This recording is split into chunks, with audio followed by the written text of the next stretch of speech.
So now our first panel, who's ready to go, will build on Kat's remarks and the dialogue that you've been having on the why of community investing and transition us to the how. So how these community investing strategies can be implemented across asset classes. And Wendy Walker from Cambridge Associates will be the moderator, so I'll turn it over to her. Great, thank you so much. And such an honor to be here today and to listen to and learn from all of you in the room and our esteemed panelists here today. You may have seen in the books that the first session is going to be dedicated toward what community investing might look like for a university endowment across asset classes. And as George mentioned earlier, the detailed bios are in the journal, but just to help you match names with faces, I'm Wendy Walker. I'm a managing director at Cambridge Associates, serving endowments and foundations to help build mission-aligned portfolios. And here to my immediate left is Austin Wilson, who is an ESG associate with Aperio Group, where he specializes in shareholder advocacy and proxy voting. To his left in the center is Amir Kirkwood, who is the Chief Lending and Investment Officer for Opportunity Finance Network, which is the primary trade and policy member organization for the CDFI sector. And then a related organization, and I think a member of Opportunity Finance Network, Giles Cotes, he's the CFO of the Low Income Investment Fund, which is a CDFI based in San Francisco and dedicated to real estate lending in low-income communities. So as a format preview, we'll spend 30 minutes today with this discussion among the four of us, and then we will open up the conversation for Q&A from all of you folks. So you heard George tee up earlier that many investors in the room here today have asked about how to incorporate environmental, social, and governance factors in different asset classes to positively impact communities, as is the theme here today. And Austin, since you have ESG in your job title, let's have you kick it off with some commentary about public equities. Thanks, Wendy. For background, Aperio is an asset manager. We create customized SMAs that track common equity benchmarks. Our approach is to learn an individual's investor's personal value set and express it in an equity portfolio. We use 3 tools to do that. We exclude companies based on their involvement in certain issues. We tilt towards companies, scoring them on that personal value set and then overweighting them in the portfolio. And we use active share ownership. So after a portfolio is constructed, using the equities that are in the portfolio to sponsor shareholder resolutions or vote on proxy votes. So community foundations and universities tend to be very interested in the S of ESG, but the S historically is more difficult than the others to define. So for an example, in the environmental pillar, something like pollution or climate may be a little bit more straightforward to quantify or come to an agreement on how to define. But in social issues, scoring companies on community involvement or human rights can be a little trickier. And even when we have more definitional agreement, the data is still evolving in a lot of ways. So that's, I think, a little bit of perspective on the S, at least in public equities, and the challenge that can have. Diversity we've seen as a common value that endowment portfolios look to express, whether it's excluding companies with no female executives or overweighting companies that have more minorities on the boards. And then, as I mentioned, after a portfolio is built, shareholder advocacy can be an effective tool for expressing those social values, especially where there's a lack of data. Regardless of their weight in the portfolio, there's the opportunity to vote during the annual meeting for those equities or sponsoring a shareholder proposal. And I'll just give a shout out to Encourage Foundation, which is a community-based foundation in Wisconsin that we had the pleasure of working with. They've developed a set of corporate community stewardship principles that corporations and communities can abide by, and they've used their equities to spark dialogues between communities and corporations to share expertise and build some more mutually beneficial outcomes. Great, thank you. Great. please, Amir. Oh, Yes. sure. So hello, everyone. And again, my name is Amir Kirkwood. I am the Chief Lending and Investment Officer at Opportunity Finance Network.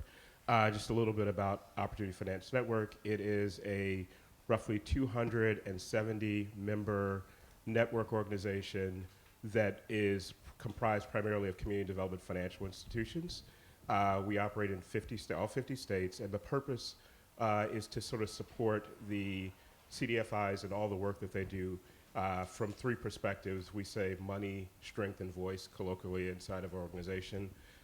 In reverse order, voice is a very traditional role that trade organizations play where we support policy advancement both federally and locally. Strength is really the essence of capacity development for our members. And then money is really what I do, which is manage a roughly $660 million fund that includes everything from balance sheet lending, third-party fund management, and then also supporting federal government funding programs for CDFIs. So CDFIs themselves are sort of mission-driven financial service providers at their essence. It comes in four forms: loan funds, which are usually nonprofit intermediaries on behalf of funding sources to do work on the ground. Venture capital funds, there are some venture capital CDFIs. Credit unions, and so there's many credit unions around the country who also have CDFI status. And then finally banks, and you guys had the opportunity to hear from one of our members, CDFI Bank in Beneficial State Bank from Kat Taylor earlier today. And regardless of the formation of the organization, the essential goal is to redirect capital to low-income and low-wealth communities, and then to support them with the developmental aspects of what it means to be good functioning small businesses and good functioning community leaders. And so that's what we do for our members. The model is really simple. We go to sources of capital, and then we borrow or we take investments from them, and we redirect it right back into the community. So it's very simple. It looks just like every other financial service entity out there. It's just that the end outcomes and the impacts that we're being measured are how many units of housing are built, how many local businesses have been created and supported, how many healthcare facilities have been transferred into low-income communities that no longer exist. Those are the goals that we have as a network. And then finally, the sort of sectors that we are really focused on growing. Consumer, there's a significant need for consumer finance across the country for underserved communities, and CDFIs have been at the forefront of being able to provide a lot of those services. Micro enterprise and small business, there's a great number of businesses. I think in total, our network has financed over 332,000 small businesses and micro enterprises in the history of our operations. And then finally, real estate financing is, in its most diverse forms, is a critical part of what we do as well. Thank you. I need some slides. I'm not as smart as these guys. So, I don't know how far I go through here, but here we go. So, Low Income Investment Fund. We are a member of OFN. We're obviously the work that OFN does is absolutely pivotal to all the CDFIs. We are a CDFI. We're a financial institution. We're not regulated as Beneficial is, but we are a member of the CDFI industry, and so one of the things that we do is provide financing to a whole range of community investment projects. And over 35 years, which we've been in business for, we provided $2.5 billion worth of funds to multiple projects. That in turn has leveraged over $12 billion worth of additional funding from other institutional investors. And we believe that we've provided roughly 2 million people, low-income people, with opportunities of success, opportunities in across education, across housing, and also about childcare, with childcare rather. We are an investment grade company. We have an A- rating, and we were just fortunate enough to issue some bonds. I'll come to that in just one second. I'll try to go forward here. There we go. So these are the places, these are the asset classes that we actually operate in. So we operate in affordable housing. That's roughly 30% of our total portfolio. We have something like $750 million of assets under management. Affordable housing is roughly 30%, and then education is roughly 30%. We put childhood education, early childhood education. That's child facilities and charter schools. We provide financing to nonprofit charter schools, and the remainder of it is in places like healthy foods, transit-oriented development. Massive issue in urban areas where you need access to public transportation. We provide financing to transit-oriented developers. This is one of the local projects that we are based in San Francisco, but we operate also throughout the country. We have a big presence in New York and in the Mid-Atlantic as well. Mission Care Consortium is a childcare facility that provides childcare spots for roughly 200 low-income kids in the Excelsior neighborhood. For those of you from the area would know that. They were facing eviction. You know, obviously gentrification is a massive problem in San Francisco, and they were facing eviction. We provided them with a $3.5 million loan facility in order to purchase their building and give those kids the early childhood education and the early childhood activities that is so important to the development of kids at a young age. So I think we're very proud of that, but we do this throughout the country. It's not just, this is a good example of where we've operated in San Francisco. And finally, as I mentioned before, you know, we just issued roughly $100 million worth. This is my sustainability part of my discussion. But we just issued $100 million worth of sustainability bonds. We're the first CDFI to issue third-party rated sustainability bonds. These are sort of follow the United Nations SDG goals, Sustainability Development Goals, a lot of which are oriented towards ending hunger, ending poverty, and providing quality education. And at the same time, on the right-hand side there, providing infrastructure that is energy efficient and and meets the UN sustainability goals. This issuance, which we completed in summer, was 10 times oversubscribed. A lot of the investors, you would know, folks like PIMCO, Nuveen, Neuberger Roman, were massive advocates for this issuance. We were, I wouldn't say we were overwhelmed, but we were delighted by the fact that there is a mandate out there for folks like PIMCO to really actively build their ESG portfolios. And for us all, I think that's a really important move forward. Well, Giles, and this is a great segue to my next question, which sort of, you know, we've talked here from all three of you about some of the community benefits, but a lot of the folks in the audience are struggling with marrying that with financial return. And I would wager that PIMCO was not accepting a concessionary return on this bond issuance when they participated. Can you talk a little bit about that? You know, what the terms were for that, and also what the terms are for your your impact notes, which I'd also love to hear about. You know, sort of what the risk return profile of these different investment vehicles look like. Yeah, I mean, so the return it's a market return. We're an investment grade company, so it's a market return. You know, we were fortunate that we were so heavily oversubscribed and enabled us to to negotiate a somewhat lower rate. But we were, at the end of the day, this is a market This is a market that the investors still have to earn a return. They're not doing this for free.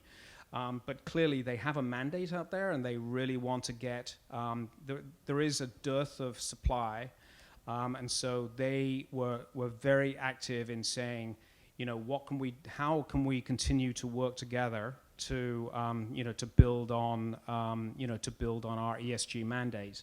So I do think it's a massive opportunity for all of us to be able to, to build on that basis. Very quickly on the impact notes.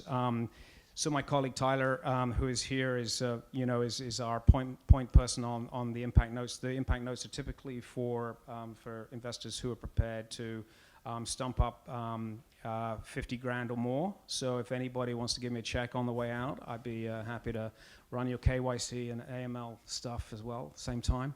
But it's been a very successful program for us. And we continue to want to build the Impact Note program.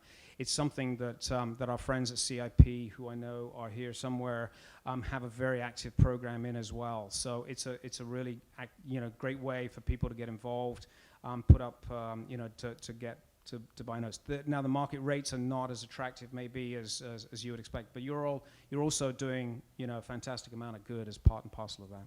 So Amir, can you sort of broaden from that to what you're seeing across your the membership of the Opportunity Finance Network? Absolutely. So the thing to understand about the network and about CDFIs is, as mission-driven organizations and as place-based organizations, the profile of those organizations, the profile of the investors that they need, the profile of opportunities to invest with them does vary a great bit.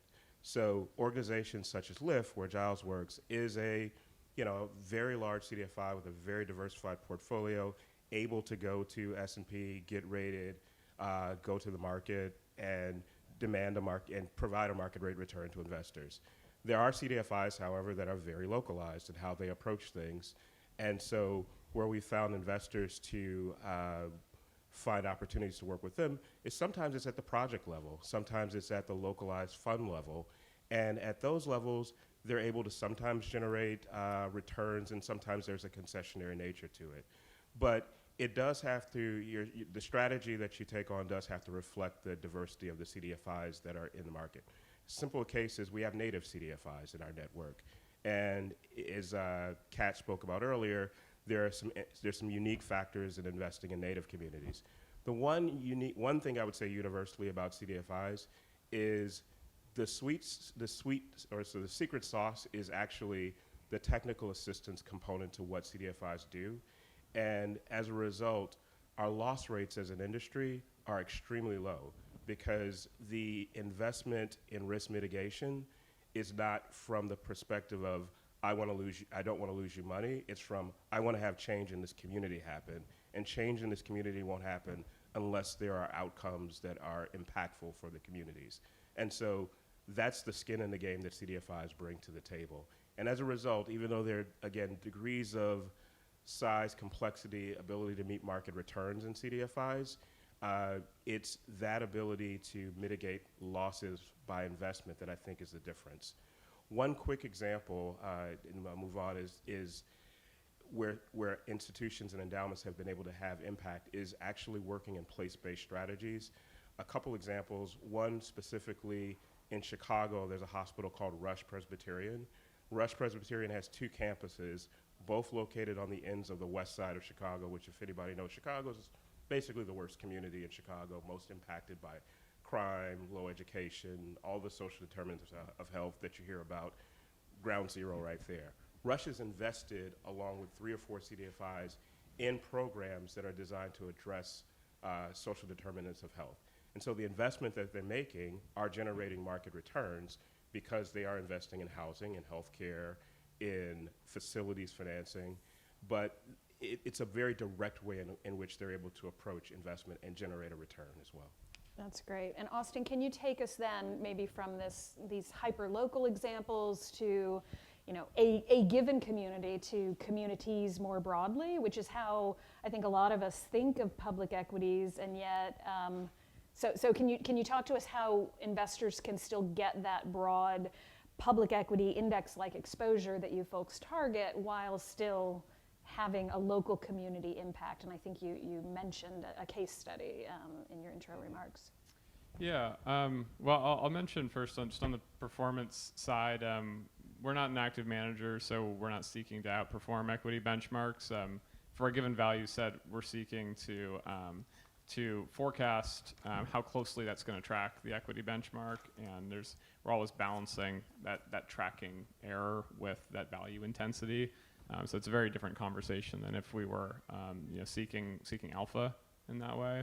That's just on the sort of financial return and how we measure that. On the social return,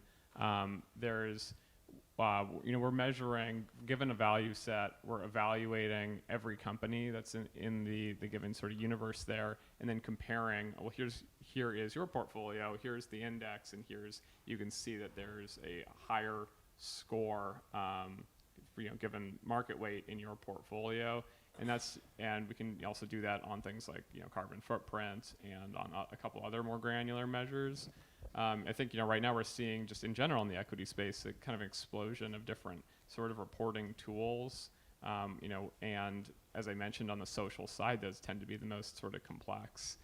So I think there's still a lot of room for evolution in terms of looking at publicly traded companies and in a broad equity portfolio, and kind of reporting that on different metrics. Do you folks use the Sustainable Development Goals as a framework? It seems to me that a lot of market participants have been embracing that as a framework. We're not using the SDGs right now at this time. I think that's something that there's still a lot more room to look at, but it's not something that we've really baked into our process. I mean, there's just such incredible breadth there, but we've looked at what's available on data, particularly what for any given data set.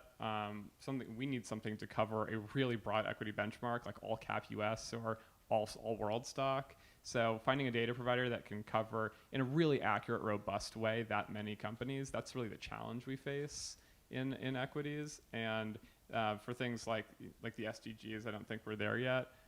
But I hope that it continues to go in that direction. Yeah, neat. So it sounds like that is one example of probably the many, maybe not a barrier, but something that is slowing us down as we're trying to move this field forward. So, thinking about what would be your advice to endowments and foundations that are in the room here today, or I guess mostly endowments.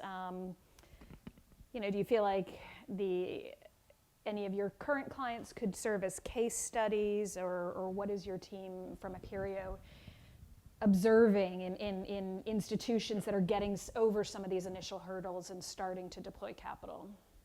Yeah, so that's definitely a hurdle there, those sort of data challenges and getting at things like the SDGs. One solution I mentioned earlier was shareholder advocacy, but there are a lot of tools. Another one on the scoring side would be the place-based tilt, and that is where the equity portfolio favors companies who are, all else being equal, who are involved in the local economy and developing that local economy. If you haven't read it, I recommend the study by Lauren Agnew of Seal Cove. I think Lauren's in the room today. It's impact investing for small place-based fiduciaries. So that study developed a model for aligning a stock and bond portfolio with the mission of reducing poverty in the SF Bay Area. And I think that serves as a really good model. Another hurdle, though, that I'd like to mention also is, since we're talking about values here, particularly in the social spaces, how an institution decides what values to express. I think that's also a really important piece of the puzzle when we're thinking about things like this. It's definitely a hurdle that Aperio's run into over the years, because it's a lot easier when it's just one person making decisions or a small family. But what happens when you have a big institution?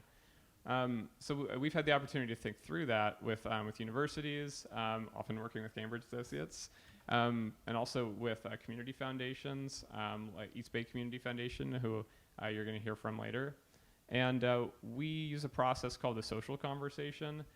So that's a decision-making process that it can involve surveys. helping an investment committee parse the data that it collects.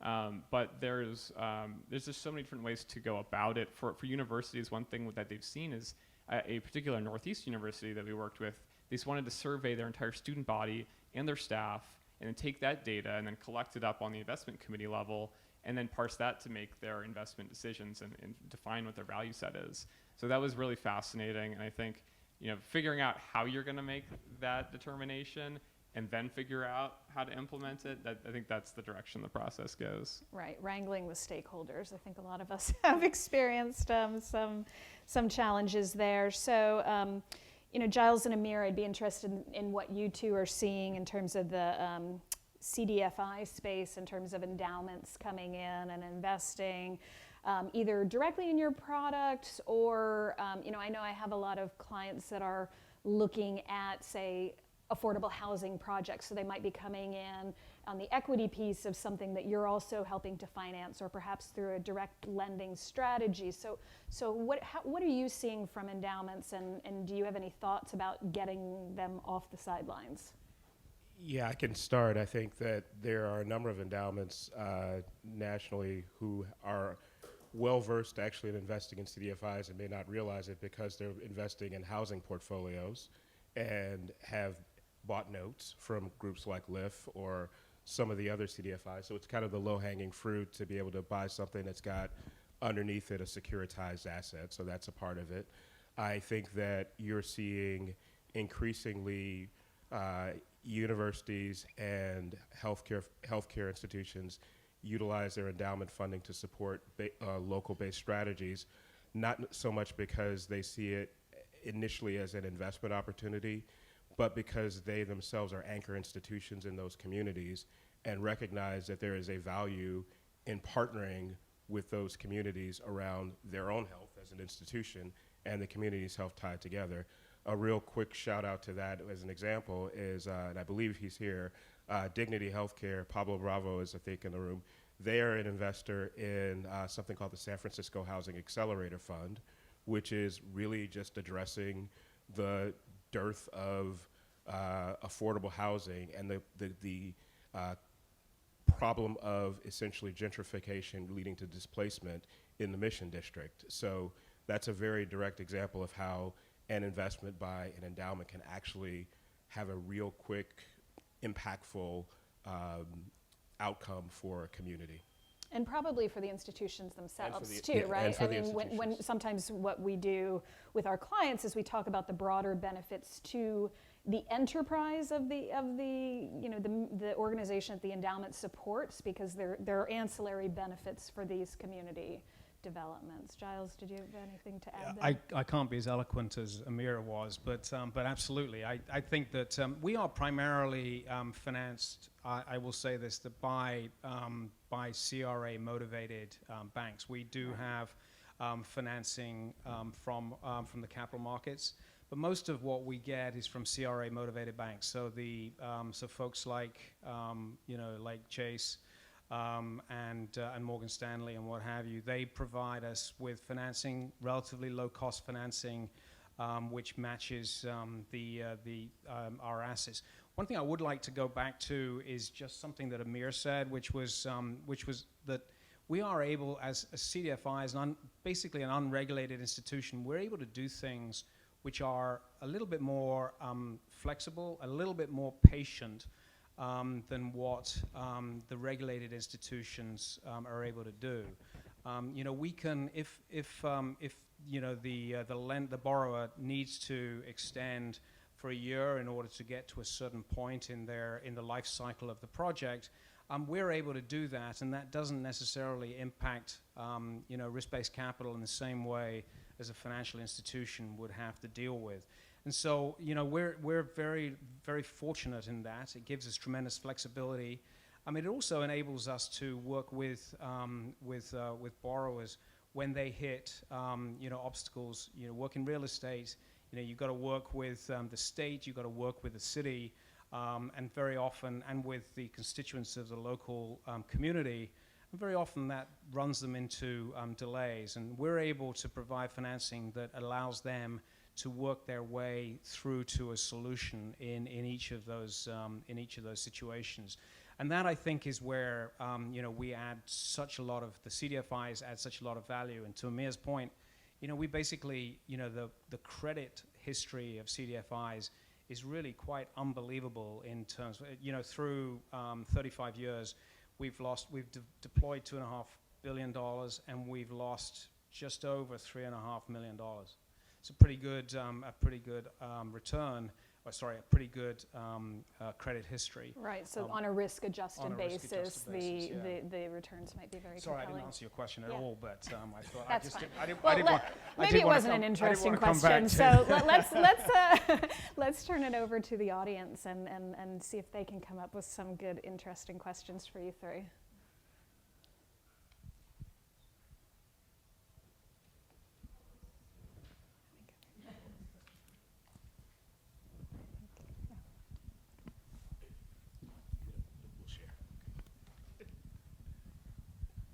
Hi, Michelle Boudrieff from the University of San Diego, and I'm coming from the faculty side working with the projects. My question to you is, how do we get the people at the table? We heard the struggles of getting the board to change. You talked about getting the students and the faculty involved. My question with you is, how do we get your groups at the table with both the leaders of the university and the people on the ground who are truly connected to doing the work in the communities? So I'll take a first cut at that because that's an issue that is front and center for our industry right now. We have been terrible storytellers.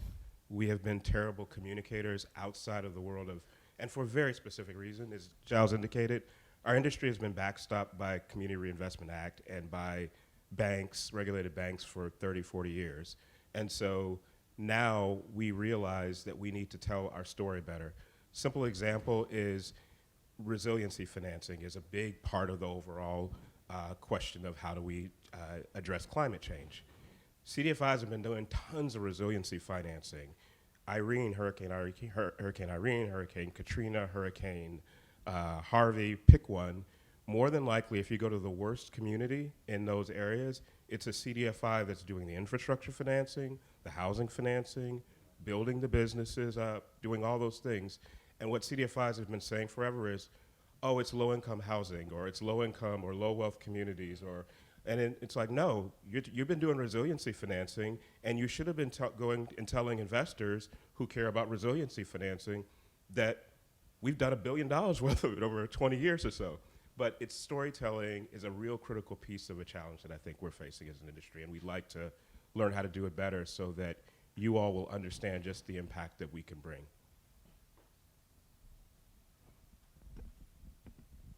Yeah, I'll build off that quickly. Well, I mentioned the active ownership piece, and that's one way to get your foot in the door there, because it's not even about portfolio construction. It's like, let's use what we already have in the portfolio to try and make some impact. So that's one way to get in there, and and if you're indexing, at least make the argument that hey, we don't have to sacrifice returns to express our values. But those are just two, I think, of many ways to try and get start these conversations.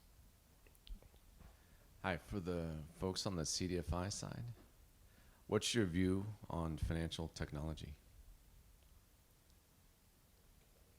Sure. So it is actually a very critical aspect of what's changing in our industry for two reasons. One, very practically, small business lending has moved to a very technology-driven world, right? And secondly, consumer financing is another example where technology has moved in. The world of low-income and low-wealth people, when it comes to technology, has been basically, for their perspective, Google onto personal loan and getting a predatory lender. And we're realizing that the customer base that we are supposed to be serving is using technology, but we're missing out of the story in the equation. So very practically, we've had to get involved in it. And so you'll begin hearing more and more names like Opportune or some of the other ones I'm thinking of. Yes, and there's CDFIs who are moving completely to technology-driven platforms. So in that sense, it's one important. The other one is for the purpose of impact measurement. We're pretty scalable now, particularly when it comes to the real asset side of investment. And we need to begin telling this, we need to begin organizing our data so that we can tell better impact stories, because you can only go to the capital markets so many times without being able to give them some real robust data that they can take, they can measure, they can, you know, stress test and all the other things necessary for them to be able to want to make investments in us. So I would say impact data is another critical area. Yeah, and one other thing I'd just like to add to financial technology is, you know, when I think of financial technology, in particular consumer technology for low-income communities, a lot of the times what's happening is that, you know, the banks that are providing the loans or providing the service to our low-income customers are actually shutting the branches in those communities, and so, you know, that sort of touch point is going away, and so in some ways, I think financial technology is a double-edged sword for a lot of those consumers. Yes, they can, there's a lot of information out there, but at the same time, that local community touch point where they can operate, and they can actually talk to somebody and talk about the services they need. That's going away, unfortunately. Additional questions from the audience? Back.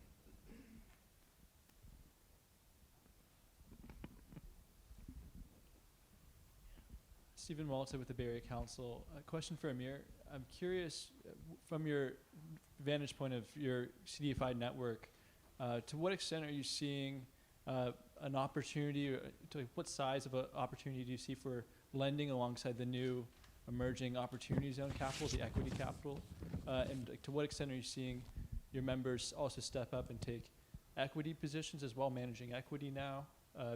And I guess overall, are you seeing standardization of lending as a prospect in this market? Do you think that it'll bring more standardization, a 10-year horizon, for example? Yeah. So you touched on two issues I want to address. One is opportunity zones. We, like everyone else, see it as a huge capital opportunity. I think we share the same perspective that Kat raised earlier, that it's an absolute necessity that we as industry figure out how to get our members to be a part of the investment cycle with opportunity zones. The core challenges, as Giles mentioned earlier, our core business model is a 501c3 model when it comes to loan funds. And then when it comes down to the banks and credit unions, again, are still more on the 501c3 side. And even at the banks, where that's probably the one angle where there is some sort of taxable economic return, banks don't really generate a lot of capital gains by design, right? So the type of investments that you can make in CDFIs for Opportunity Zone are actually limited. Where CDFIs have played or are beginning to play are often in sort of subsidiary LLCs or limited partnerships that they form, where you can sort of see a clear transfer of the taxable investment through that vehicle and not run through the actual CDFI operating investment in the CDFI itself.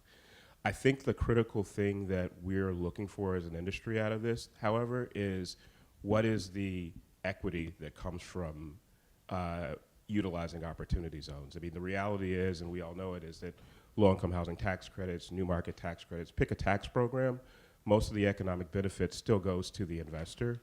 As with all of these, we just want to, I think our industry is just focused on how do we make sure that the community members on the ground actually get some economic benefit and long-term economic benefit from it. To your second question, and I'll be really brief on standardization of lending, if our industry looks that standardized, we're probably not doing our job, because communities are communities and the lending has to look and feel relevant to the communities. There are areas where there's some standardization to the degree that we're doing multifamily lending and we're doing it backed by Fannie and Freddie products. You can buy and sell that stuff all day. But when it comes down to having a impact on a community in Oakland via small business lending, and you're institutionally interested in investing in that, you should build that partnership with the CDFI, because they're going to probably bring you some really interesting, cool, funky stuff. And the credit mitigation is, again, going to be Giles's team's ability to mitigate that risk. Right. Well, that's terrific. We're getting the hook up here, but just want to thank again our three panelists. And as we're moving out, as I'm thinking through what we've heard from the three of them, we've heard examples of very strong risk-adjusted returns, how some of these strategies can really benefit the risk side of the equation for endowments. We've heard balancing both the financial and social returns from Austin on the public equity side, and the quote that still is resonating in my head is Amir talking about money, strength, and voice, and how we can collectively take these three and channel our efforts together and move this space forward. So again, thank you to our three panelists.